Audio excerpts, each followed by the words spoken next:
Hey y'all, I'm David. I want to talk to you today about the Dogman. Now, I know we've all heard about the Beast of Bray Road starting in the 90s, but I want to talk to you about the incidents leading up over the 100 years before that, establishing the pattern and the stories of what would become the Beast of Bray Road, and what would build the foundation of everything we know about this creature. So come take a little hike with me, and let's get lost in these stories.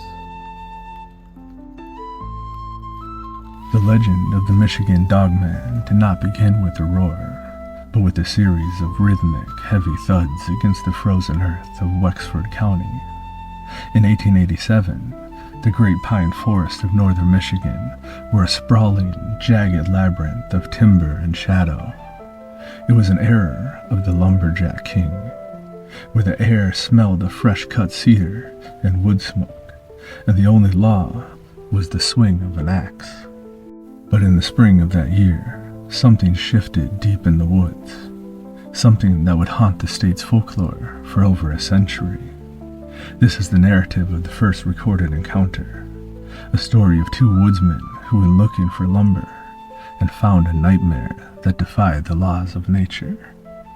The sun was a pale, weak disk hanging over the horizon as Robert Chase and his cousin William trudged through the slushy remnants of the late March snow. They were looking for a specific stand of virgin white pine near the Manistee River, deep within the untamed reaches of Wexford County. In those days, the forest was a wall of green so thick it seemed to swallow sound itself. But that morning, the silence was unnatural. Usually the deep woods were a cacophony of blue jays, the drumming of woodpeckers, and the distant calls of logging crews. But today, there was only the wind whistling through the high needles. "Quiet out here," William remarked, shifting his heavy double-bit axe from one shoulder to the other. Robert didn't answer. He was staring at the ground. Near a cluster of brambles, the snow had been trampled. At first glance, they looked like bear tracks, large, heavy, and deep. But as Robert knelt to inspect them, his blood ran cold. The tracks were elongated, showing 5 distinct toe pads and long, sharp claw marks. What was more unsettling, the gait was all wrong. The strides were too long for a bear, and they seemed to follow a straight, almost bipedal line through the brush. "That a wolf?" William asked, leaning over. "No. Wolf stands 6 feet between steps," Robert whispered. They pressed on, driven by the stubbornness of men who had made their living in the wilds. As they approached a dense thicket of scrub oak, they heard it, a sound that would later be described as a cross between a guttural growl and a human sob. Robert reached for the hunting knife at his belt. From the shadows of the thicket, a pair of eyes caught the fading light. They weren't the yellow-green of a wolf or the dull brown of a bear. They were amber, glowing with a strange predatory intelligence that seemed almost sapphire blue in the center. Slowly the creature emerged. It didn't crawl. It uncoiled. It stood on 2 powerful, hawk-jointed legs, covered in coarse charcoal gray fur. Its torso was barrel-chested and muscular, tapering down to a narrow waist much like that of a man's. But the head was purely lupine. Long pointed ears twitched towards them, and a snout lined with yellowed fangs curled back in a silent snarl. The creature stood nearly 7 feet tall. It didn't move towards them at first. It simply stared, its chest heaving with deep, wet breaths. Robert felt a primal terror take hold, the kind of fear that bypasses the brain and strikes straight at the bone. This was the mysterium tremendum of the forest, a thing of pure creation and destruction, a totally other entity that didn't belong in the world of men. "Run!" Robert hissed. They didn't wait for a second invitation. The 2 men turned and bolted back towards the river, their heavy boots slipping in the mud. Behind them, they heard the brush explode. The creature wasn't just running, it was leaping. The sound of its claws clicking against falling logs was like a rhythmic drumbeat of death. As they sprinted, Robert stole a glance over his shoulder. The creature was keeping pace with ease. It moved with a terrifying grace, alternating between a four-leg sprint and a terrifying bipedal gallop. It would leap over fallen pines with the agility of a deer, only to land with the heavy, jarring thud of a 400-pound predator. They reached a clearing where the group of fallen logs created a natural barricade. Pushing their bodies to the limit, they scrambled over the timber. Robert fumbled for a small caliber pistol that he kept in his coat, a weapon he knew would be like a toothpick against a monster of this size. The creature stopped at the edge of the clearing. It stepped into the open light, and for the first time the men saw it clearly. It had the hands of a human, tipped with black, curved talons. It let out a sound that tore through the evening air, a howl that began like a wolf's lonesome cry, but ended with the unmistakable cadence of a human scream. Driven by desperation, Robert fired a single shot into the air. The crack of the pistol echoed through the valley. The creature flinched, its amber eyes narrowing. It didn't flee in fear. Instead, it tilted its head, as if curious about the noise. It took a step forward, sniffing the air, and Robert realized then that the wind had shifted.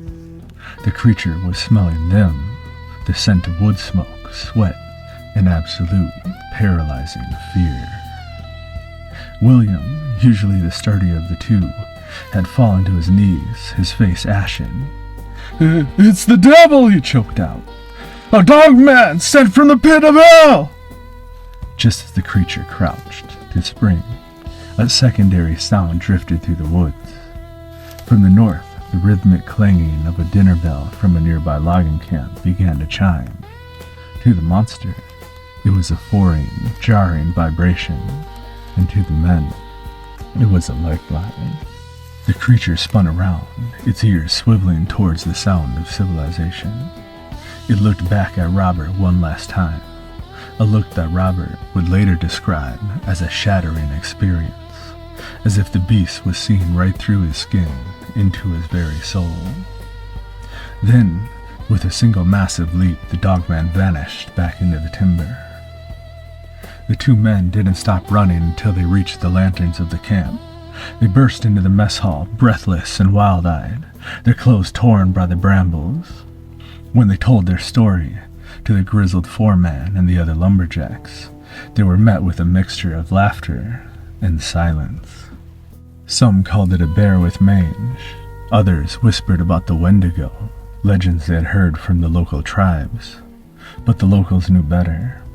They had heard the howls at night, and they had found the mangled remains of livestock that no wolf could have tackled. Robert and William never returned to those woods. Robert eventually moved south, but his journals remained. He wrote of the Dogman, not as a monster to be hunted, but as a sentinel of the wilds, a reminder that despite the saws, the axes, and the people, there were parts of the Michigan wilderness that would never be tamed. This 1887 encounter became the foundational brick of the Michigan Dogman myth. As the decades rolled on, the stories consolidated into what would become a chilling pattern. The creature, it was said, appeared in 10-year circles, always ending in the year 7. What did Robert Chase see in 1887? Was it a remnant of a prehistoric species? A spiritual manifestation of the forest's rage against the loggers, or something truly other, a breath from a world that exists just beyond the veil of our own. Paris, Michigan, 1937. To the modern eye, it's a quiet dot on a map, a place of trout streams and whispering pines. But in the late 1930s, the air in Mecosta County felt different. Heavier. The Great Depression had left the world gray and weary. And for the men who worked the land, the woods were no longer a sanctuary. They were a boundary, and something was crossing it. Robert Fortney was not a man given to flights of fancy. He was a man of the earth, a man who knew the difference between the wind in the cedar branches and the footfall of a predator. On that humid evening in 1937, Robert was near the banks of the Muskegon River, just outside of the town of Paris. The sun was dipping low, casting long, skeletal shadows across the forest floor. It started with the silence. In the Michigan wilds, total silence is a death knell. It means the birds have stopped singing, the insects have stopped buzzing, and that the small things have gone to ground. Robert stopped. He felt the hair on his neck prickle, that ancient lizard brain alarm that tells you you're being watched by something that doesn't intend to be seen. Then came the sound, a low, rhythmic panting, not the frantic breath of a stray mutt, but a heavy, wet lung pull that sounded like the bellows of a forge. Robert turned slowly. Emerging from the brush was a pack of wild dogs. At first, he thought they were timber wolves, or perhaps feral hounds gone mad with hunger. There were 5 of them, maybe more. They began circling him with a coordinated, predatory grace. Their eyes weren't the reflective yellow of a normal canine. They burned with a dull, intelligent amber. But it was the leader that stopped Robert's heart. The largest of the pack stepped forward, a massive creature with a deep barrel chest and fur the color of charcoal. It didn't growl, it watched. And then, in a move that defied every law of nature Robert knew, the beast shifted. It didn't just lean back, it rose. With a sickening crackle of bone and the tensing of impossible muscle, the creature stood on its hind legs. It reached a height of nearly 7 feet, its front paws dangling like twisted hands, its claws digging into the soft earth. Robert stared into the face of a nightmare. The muzzle was elongated, the ears pointed and alert, but the stance was human. It was a soldier's stance, a hunter's stance. Robert fired his gun. The shot rang out, a violent intrusion in the stillness. He hit the creature, he was sure of it, but the beast didn't fall. It didn't even yelp. It simply stared at him with a look of terrifyingly cold recognition, as if to say, "Is that all?" Terrified, Robert didn't wait for a second shot. He fled. He ran until his lungs burned like lye, the sound of heavy bipedal footfalls echoing behind him, never quite catching him, but never letting him go. Robert Fortney's story wasn't an isolated incident that year. By 1938, the whispers had turned into a low-grade fever of fear across the region. Farmers reported livestock torn apart, not eaten, but slaughtered with a precision that suggested a malice rather than hunger. Old-timers began to dig up stories from the 1880s, tales told by lumberjacks about a man-wolf that hunted the logging camps. They called it the Dogman.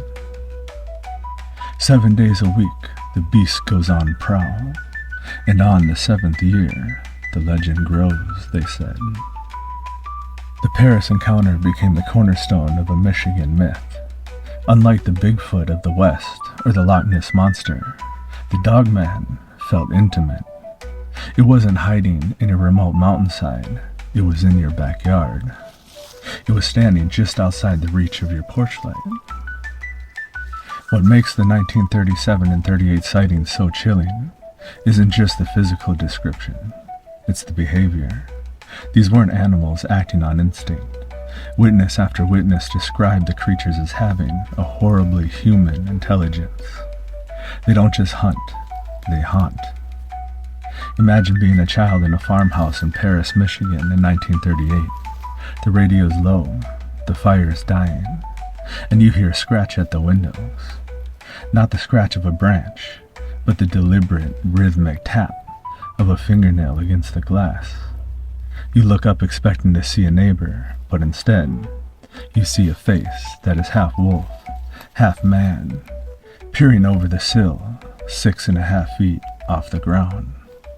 The real terror of the pair of sightings lies in the realization that we as humans are not on top of the food chain, that there is still something that knows our paths, something that walks our woods, and something that every 10 years comes back to remind us that the darkness has teeth.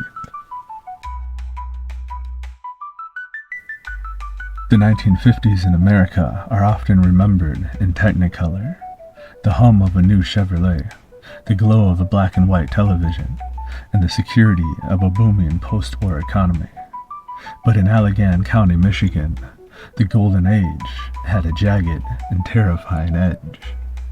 While the rest of the country looked toward the space race, the residents of Allegan were looking toward the tree line.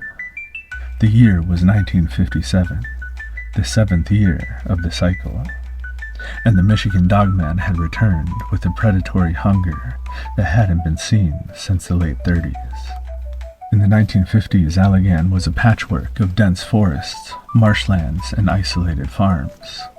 It was the kind of place where a scream could travel for miles across the fields without ever reaching a neighbor's ear. And in the winter of '57, the screams began. One of the most chilling reports from this era didn't come from a dark road or a lonely swamp, but from a place of sanctuary. In the fall of '57, a local newspaper briefly carried a report that sent ripples of quiet dread through the religious community of Allegan. A small rural church on the outskirts of the county became the site of a bizarre and violent visitation. The parishioners arrived for a morning service to find the heavy oak doors of the church mutilated. Deep vertical gouges, looking like the work of a massive set of serrated claws, were ripped into the wood. This wasn't the work of a bear or a simple stray dog. A local investigator, whose name has been whispered in the regional folklore as Officer Miller, took a measurement of the highest marks. The claw gouges reached a height of 7 feet 4 inches. The wood hadn't just been scratched. It had been shredded with a strength that suggested the creature was trying to pull the doors off their hinges. There were no footprints left in the hard, frozen earth, only the scent of something rotting and wild that lingered in the vestibule for days.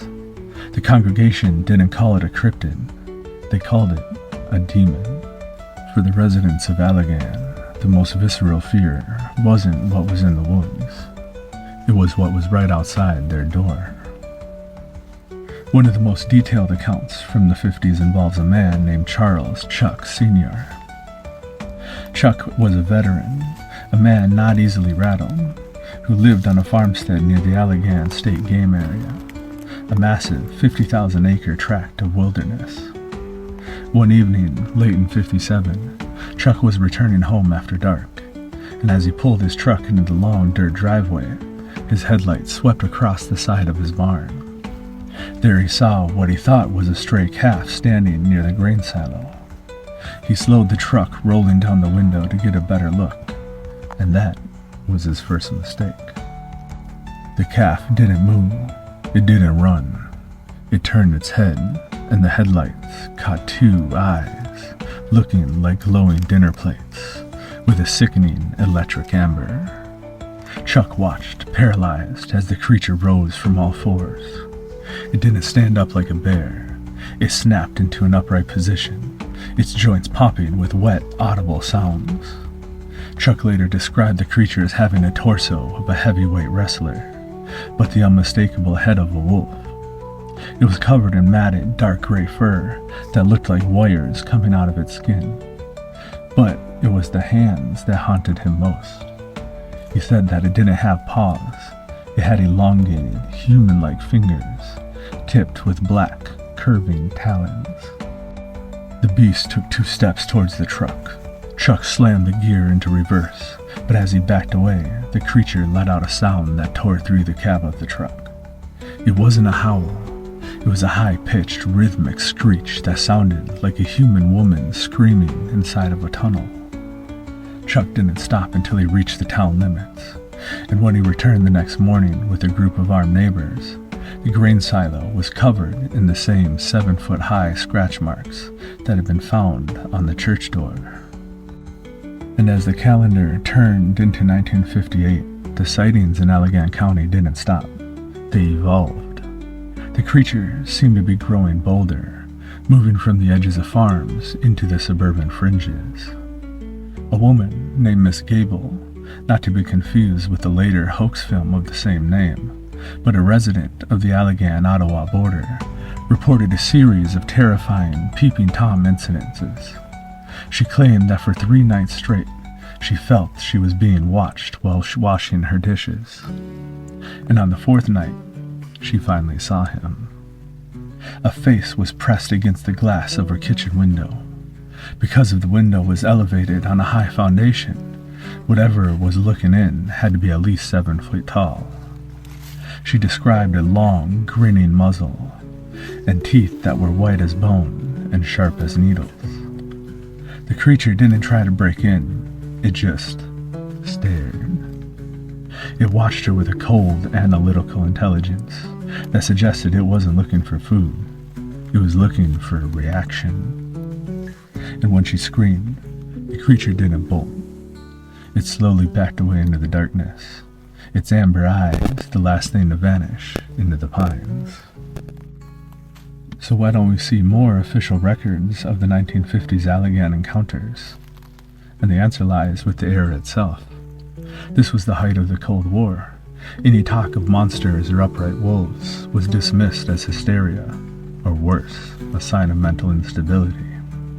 Local police, including the sheriff's department at the time, reportedly received dozens of calls about oversized dogs and upright bears, but most were filed away as livestock disputes or hobo sightings.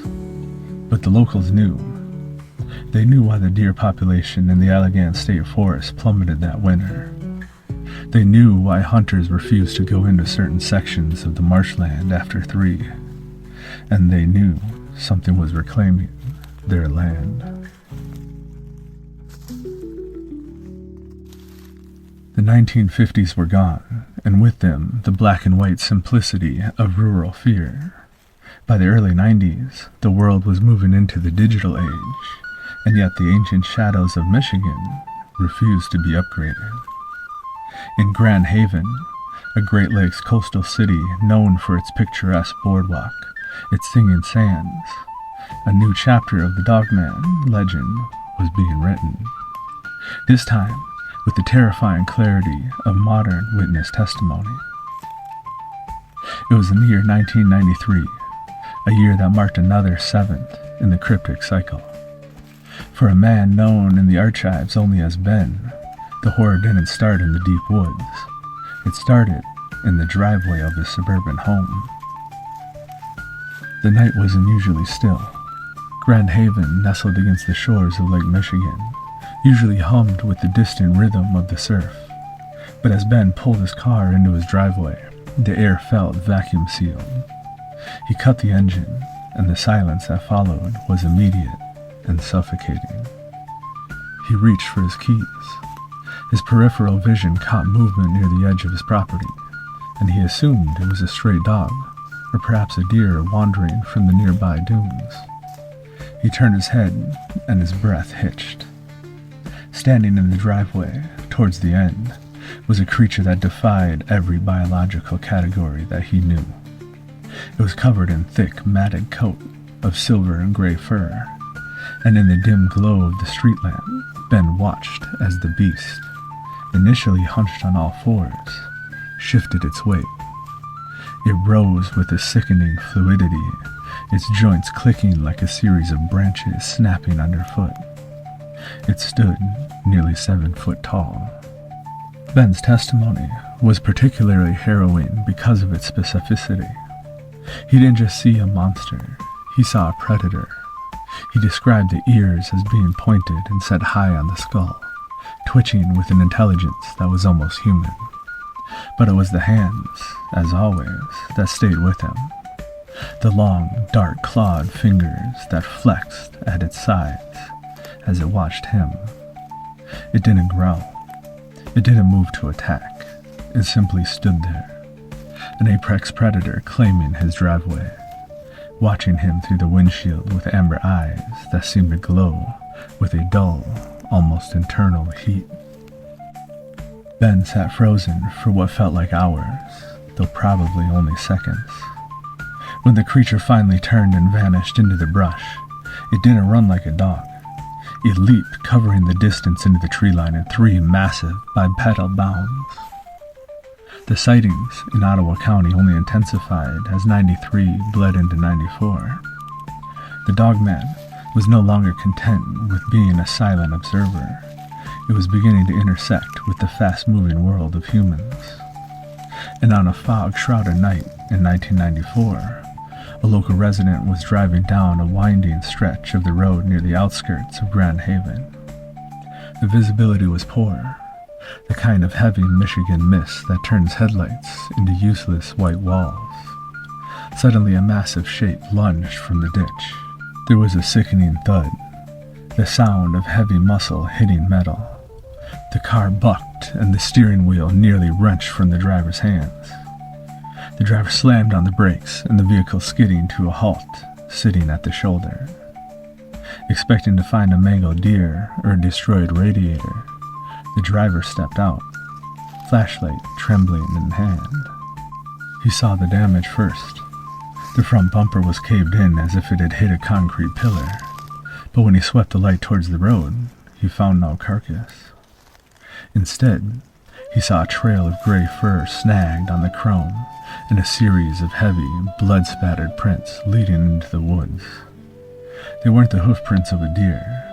They were prints of a massive, padded paw, but with a distinct, elongated heel, as if the weight of the animal had been distributed almost like a human's. The most terrifying detail of the encounter came from the driver's peripheral view as he stood on the road. He felt the gaze and turned his flashlight towards the tree line and caught a glimpse of a large, gray-furred shape retreating into the darkness. Despite the force of the collision, a hit that would have killed any normal animal, the creature was moving with a terrifying and rhythmic speed. It wasn't limping. It was back to hunting. The 1993 and 94 Grand Haven reports were unique because of the consistency of the descriptions. Witnesses shifted away from the black wolf imagery of the 30s. This was the Gray Man. The creature was described as having athletic proportions, a barrel-shaped chest that tapered into a lean and human-like waistline, a shorter muzzle than a timber wolf's, but wider with a jaw capacity that suggested it could crush bone with minimal effort, and the fur, a distinct grizzled gray that acted as the perfect camouflage against the Michigan dunes in the winter fog. It didn't look like an animal trying to act like a man. It looked like a man who had been cursed into the shape of an animal, said a witness from 1994. As 1994 came to a close, the famed 7th-year cycle began to wind down. The sightings in Grand Haven flickered out, replaced by the usual quiet of the lakeside town. But for Ben and the driver of that foggy road, the world had been permanently altered. They had seen the glitch in the natural order. They had looked into the amber eyes of a species that shouldn't exist, a creature that bridges the gap between the feral world and the human one. And today, if you walk the dunes of Grand Haven at twilight, you'll notice the locals don't stay out long after the sun dips below the lake. They know that the gray fur blends perfectly with the sand, and they know that the 7th year is never as far away as it seems. While the Michigan Dogman stalked the Great Lakes, a sister horror was awakening in the rolling cornfields of Elkhorn, Wisconsin. This wasn't just a campfire story. It was a localized epidemic of terror that forced a small-town police department to open a file that defied every protocol of modern law enforcement. The early 90s in Elkhorn were supposed to be quiet. It was a town of silos, tractors, and tight-knit families. But in 1989, and bleeding into the early 1990s, the rural quiet was replaced by a series of reports coming from a singular, nondescript stretch of asphalt. Bray Road. The first witness didn't talk about ghosts or aliens. They talked about a predator that looked like it had been ripped from the pages of a 17th century grimoire. It was large, nearly 400 pounds, covered in thick brownish-gray fur, and possessed a chest so wide it looked like it could shrug off a direct hit from a truck. But the physical description wasn't the most disturbing part. It was the creature's behavior. It didn't act like a simple wolf. It acted like a witness. One of the most credible and terrifying accounts came from Lori Andreezy, a young woman driving home in the fall of 1991. As her headlights swept across the shoulder of Bray Road, she saw a figure hunched in the ditch. She slowed down, thinking someone might be hurt or in trouble. But as the light hit the figure, her reality shattered. The creature was sitting on its haunches, its powerful arms tucked inward, its clawed hands holding a dead animal. Some reports say a deer, others say roadkill. But as Laurie watched, the beast didn't bolt. It slowly looked up. Its eyes were a piercing, reflective yellow. And then, with a fluid, terrifying motion, it rose to its full height, nearly 7 feet. It held the carcass with the casual ease of a man holding a sandwich. It stared at Laurie through the glass, its upper lip curling back to reveal rows of serrated, bone-white teeth. Laurie didn't wait. She floored the accelerator, but the image of that bipedal wolf standing in the ditch, eating with human-like hands, became a permanent fixture of her nightmares. She was a reliable witness, sober, clear-headed, and utterly traumatized. Not long after that, another witness named Scott Anderson had a run-in that suggested the beast was not just a scavenger, but a stalker. While driving near the same stretch of Bray Road, Scott saw a large, gray, wolfish-styled dog running along the tree line. What chilled Scott to the bone, though, was its speed. The creature was keeping pace with his car while running on its hind legs. He described its gait as unnatural, a loping, powerful stride that allowed it to cover ground with frightening efficiency. It eventually veered off into the corn, the stalks snapping like dried toothpicks as it vanished into the dark. Other reports began to flood in. A local girl named Dorianne Magnus reported the creature leaping onto the back of her moving car, leaving deep claw marks in the trunk as she sped away in a panic. The beast of Bray Road wasn't just a sighting anymore. It was now an aggressor. The local authorities were in a bind. How do you police a monster? Enter the sheriff, Deputy Lee Chase. He was a no-nonsense officer who had heard it all, but the sheer volume of sightings on Bray Road was impossible to ignore. He began to compile the reports, but he ran into bureaucratic problems. There was no code for a bipedal wolf. In a move that has since become legendary in the world of the paranormal, Deputy Chase did something unprecedented. He opened an official police file. He didn't label it unidentified animal or vandalism. On the tab of the manila folder, in plain bold letters, he wrote, werewolf. Inside that file were sketches, maps of the sightings, and testimonies from people who had nothing to gain and everything to lose by coming forwards. Chase didn't necessarily believe in the supernatural, but he believed in the fear that he saw in the eyes of the residents. He knew that something with massive weight and sharp claws was patrolling the county lines, and it was his job to track it down, even if his training hadn't prepared him for a creature from myth. The sightings in the early 90s peaked with a series of livestock mutilations that left farmers in Elkhorn paralyzed with dread. This wasn't the work of coyotes. Cattle were found with their necks snapped and their rib cages pried open with the strength that suggested a predator had used hands to peel the bone back. The Beast of Bray Road had become a national sensation, bringing journalists and hunters to the small town. But as the spotlight grew brighter, the creature seemed to retreat. It moved into the deeper woods, the liminal spaces where the corn meets the forest.